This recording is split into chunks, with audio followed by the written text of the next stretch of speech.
Hey folks, Chris here in central Pennsylvania with an update to this emerging situation with the conviction of former South African President Jacob Zuma to 15 months in prison as a consequence of his contempt of court decision reached by the Constitutional Court over the Zondo Commission, his failure to appear on the 24th of February 2021. Of course, this is after he famously walked out of proceedings in November of 2020.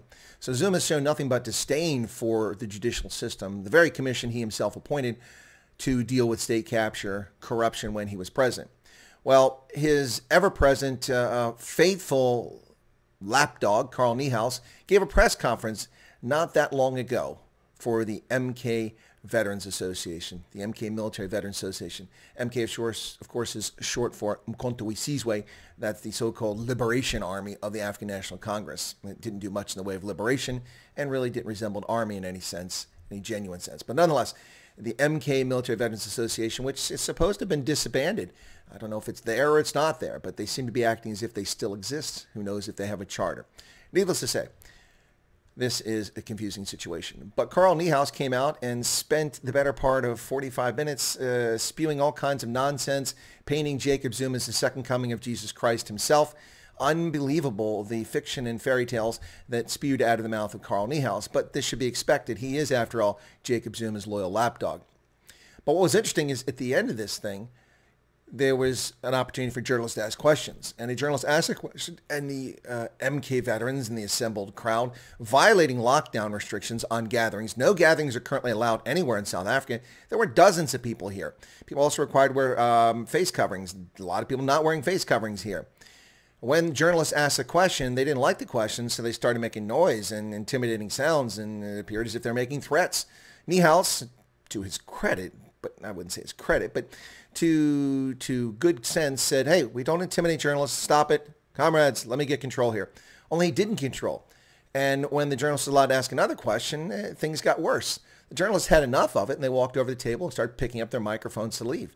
And then ENCA just cut the feed. Just cut the feed. It just ended like that. If the military veterans, so-called military veterans from the MK Military Veterans Association seem to think that this was going to get them any currency with the public, the way that this ended pretty much says an awful lot about the MK Military Veterans Association, also says an awful lot about what's going to happen with Jacob Zuma. We'll see what happens next. Sir, now can I please invite you to ask your follow-up question so that you can engage as a journalist and someone who the journalist is engaging with. Mr. Niehaus, surely as a responsible leader, shouldn't you be inviting people to, or telling people rather to stay at home, given the fact that we're facing a third wave, and allow the goal to unfold as you spoke, so that you believe in the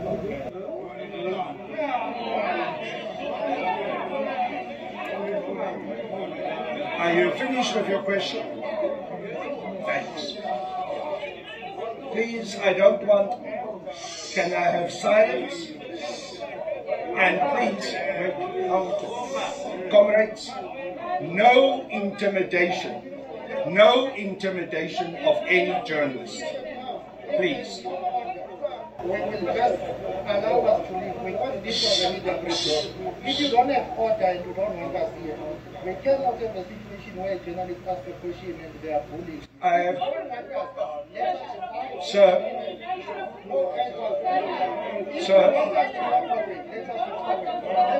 I think you've heard me. I have all... Can I speak? You cannot have people silence.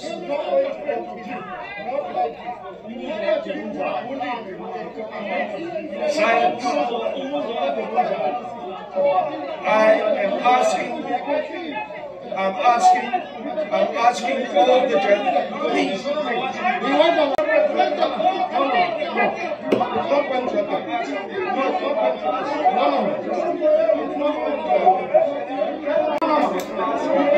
The events at the end of this farce or press conference for Carl Niehaus and the MK Military Veterans Association speaks volumes about the content, the character, and the nature of MK Military Veterans Association.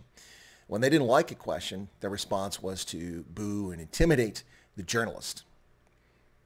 Journalists, to their credit, decided that's enough. We're done being used as a propaganda tool, and grabbed their toys and took them with them.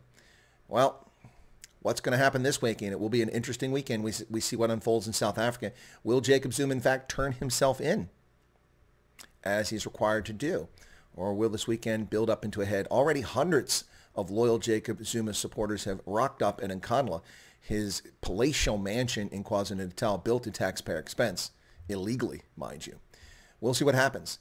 Events in South Africa should be quite interesting over the next 96 hours, ladies and gentlemen. Stay tuned and watch our updates right here on Chris Wyatt Africa. Thanks for your patronage.